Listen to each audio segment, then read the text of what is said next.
Hello and welcome to The Report, Cal State Fullerton's premier source for news, views, and info. I'm Alyssa Ruiz. I'm Shannon McKercher. And I'm Leslie Duarte. On today's episode, we'll be bringing you the latest report on the potential failure of the GOP healthcare bill. Plus, we'll be discussing the controversy over the 2 executive orders issued by the California State University system in August. And finally, we'll be bringing you the latest on some local and CSUF news. All this and more on today's episode of The Report.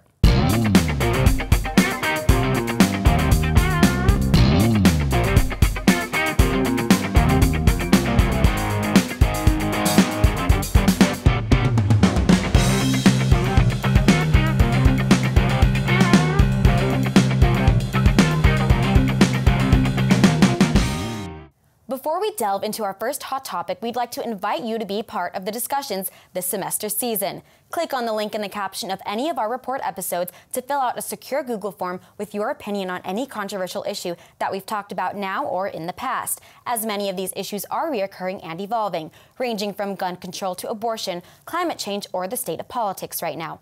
All we ask is that you please keep it civil. Republicans' latest attempt to repeal the Affordable Care Act appears to be dead as Senator Susan Collins and John McCain reject the Graham-Cassidy bill. On September 25th, Senator Collins was the third GOP vote against the health care bill.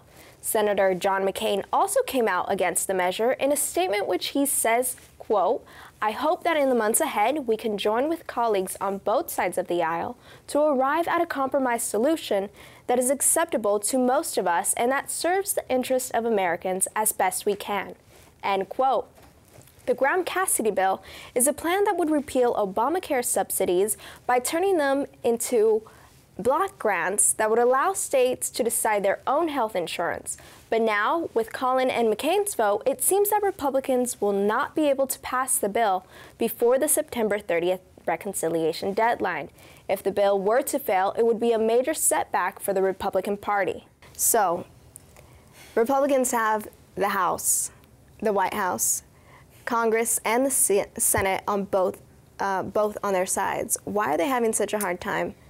Well, Republicans are clearly in a down-to-the-wire push to repeal the Affordable Health Care Act, and they have been for 7 years, and they've promised their voters we're going to repeal and replace, and I mean, there's nothing that they can come up with that both sides agree on, even Republicans, but it doesn't necessarily mean that they agree with Obamacare. They're not for it, and I mean, there are pros and cons to it, but right now there hasn't been anything that has been able to satisfy both sides. Yes, so there's 52 Republicans in the Senate, 48 Democrats. As of right now, 3 Republicans have already said they are not going to vote for this bill. So as of right now, this bill is not getting passed, and I doubt that's going to change in 4 days when they need to decide. So, and I feel like this is such a big issue in our country right now. Republicans and Democrats are at 2 polar opposites right now, and this is so urgent, and we've seen this issue rise again and again. We need Republicans and we need Democrats to separate the differences, put that aside, and just do what is best for the people and for our country. And that's why with McCain saying, no, I'm not going to pass something that the CBO score won't be out until the end of the month. I can't pass something in good consciousness without knowing the facts, without knowing how it's going to affect these millions of people with health care. And I think he has his legacy right now. He can't lose that. McCain has cancer, and the last thing he wants to go down for is passing something that's going to take away health care from people. And I mean, under the due procedural rule under reconciliation, yes, the Republicans can currently pass it with 51 majority vote, but I don't see it happening in the 4 days, like you said. I don't see it. So the Graham-Cassidy bill only has, on a poll, it had 12% approval rating of Americans. This bill is not what American people need. And more importantly, John McCain understands that in order to pass good legislation, you need a bipartisan involvement. You need Democrats and Republicans to, like you said, forget about their differences and come together to pass something that works for the American people. And I'm actually glad, because now for the first time Republicans are like, you know what, we do, like McCain, we need to be on both sides of this. And actually Rand Paul said in an interview, I think that if we do this, the end result will have a food fight over the formula every time a different party takes over.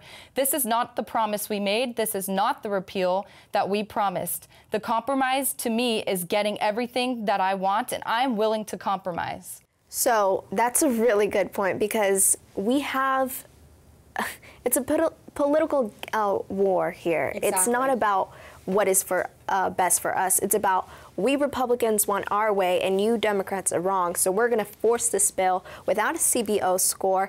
And you know, there are so many organizations, health organizations like the AARP, American Heart Association, Children's Hospital of Los Angeles, that are saying, this is a bad idea. Do not pass this. But they're not asking American people what they need. Yes, Obamacare has many flaws that need to be fixed, but this is not a way to go about it. And I think what you had mentioned, no, Obamacare isn't perfect. Yes, it needs improvements. So make those improvements. Don't just completely repeal and replace. This is just Trump and his administration wanting to, in my opinion, revoke everything Obama did in his 2 terms. Well, I mean, and it's a disappointment, though, for Republican voters, because that's why, you know, they've been wanting the repeal and replace, and they've been waiting and waiting. And that's kind of why I feel like they're rushing, because, you know, now they have this bill that kind of works, that might not work, and they're like, let's just do it so we can satisfy our voters.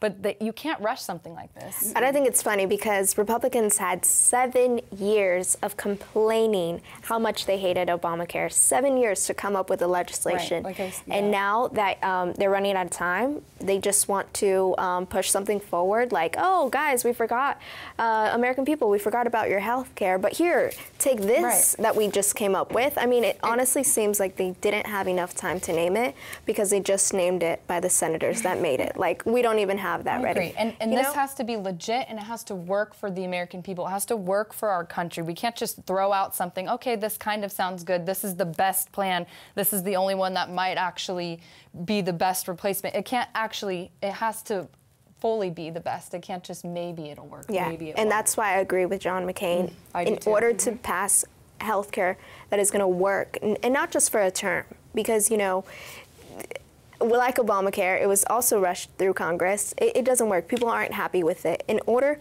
for legislation to work and a healthcare bill to work, we need both parties to work on this together. Right, and that's the reason that they're not on board, because it's not a good plan. It's not. So until they can come up with something, which we don't know. The California State University system will revamp its remedial education system under 2 executive orders issued by CSU Chancellor Timothy White. The first order mandates that Cal State schools discontinue math and English placement exams and non-credit remedial courses required for freshmen. The order allows students to skip intermediate algebra in their general math requirement. The changes will take effect in fall of 2018. Cal State reasons that these changes are part of the effort to help students graduate faster, thereby increasing the system's 4-year graduation rate. However, CSU faculty members are worried they would not have enough time to rework their courses and curriculum to fit the new standards. They ask that these changes not start until at least fall of 2019. What do you guys think? I think it's a great idea. You know, what placement tests do for incoming freshmen is give them a lot of anxiety. There's a lot of people that have test anxiety. And when you ask them, hey, you're going to take this test and it's going to determine how long you're going to be at Cal State Fullerton or what level of math or English you're going to start, a lot of kids get stressed out about that and freak out and do poorly when in reality they are more advanced in their math and English levels that they show. But can the remedial education help students succeed, or do you think that we are just degrading the value of a CSU degree? See, and I see both sides to this. You take away the remedial classes and the placement tests. Okay, yes, you're making it a little easier for students to graduate within 4 years. I mean, I don't agree with the fact that remedial classes don't count as units. You know, it's still a class. They're still working. They should, you know, they should get the units for it. But yeah, not only will it affect the students, but it will affect the faculty. Now they're going to have to completely change their curriculum. And, you know, they're going to be getting students put in their classes that may be a little behind other students. So it's going to be a little harder to work with. But, you know, like you said, I mean, I see both sides to it, because I also agree with you. Well, yeah, and 40% of incoming freshmen have to take remedial classes. They're not ready for the college-level coursework. That's because they test at that level. That doesn't mean that they're at that level. There are so many classes and people in remedial classes that are like, I already know this stuff. Like, yeah, sure, I forgot a formula and I did bad on a few problems, but I knew this stuff. Right. And what this executive order does, it gives the students that option. Hey, I'm not ready for statistics, so I'm going to take a class that I need to refresh my memory on some algebra. Or I am ready to take statistics and calculus and the next levels of math that happen. And I think this is a good thing, because school is expensive. And if you can cut back on some non-credit classes, that would save students a lot of money. And as far as holding back the classroom, I don't think so, because you know whether you're ready for calculus or not. Right, but they have to revamp these courses now. If I'm coming into college, I'm not ready for English 101. Now my instructor, I'm going to be with students who are ready for English 101, who are up at par with the college level, and now professors have to adjust their teaching curriculum. Is it not giving students, like, wouldn't you want an extra class to make you ready for the college level and to make you ready for the workplace? I mean, is really 1 year extra of college is it really going to not benefit you? If 40% of students take remedial classes at CSUF, that means that the majority are ready and are placing at the exams that they need to be at. Well, no, they're not. Remedial is below college level. So if they're taking their 40%, okay, yeah, if they're taking their 40%, that means that they're not ready. Right. But the 60% that is ready, then that means they are at the test level that they should be. So it's not going to be a big difference whether those students that know, hey, I'm not ready for English or I'm not ready for this calculus class, then they'll be taking the classes that they need. I see both sides again, but I just think that remedial classes are good stepping stones. You know, I take one extra class to be at the college level, and it really helps you. It teaches you. It reminds you of the basics, because not all high schools are the same. So we're not all standardized tests. That's what they want to do it based off of, standardized tests and just purely grades in high school. But then, I mean, CSUs do want the best of the best. So that's where I can see both sides too. And like you said, you know, these students will just be put into, you know, by their decision into statistics, but you know, the students also need to take the entry level classes that they may not be ready for, that they may need the remedial classes for. That's what I And that puts too. the decision on the students. It doesn't force it. Like, hey, you have to pay us more money to take this class that you may already know. Like I said, maybe there's some things that you don't know about college algebra, and that's okay. That's not going to affect your career or your process. It's just going to have you pay more money and spend more time there. And the premise of this is that they want students to get credit and graduate faster and not spend as much money.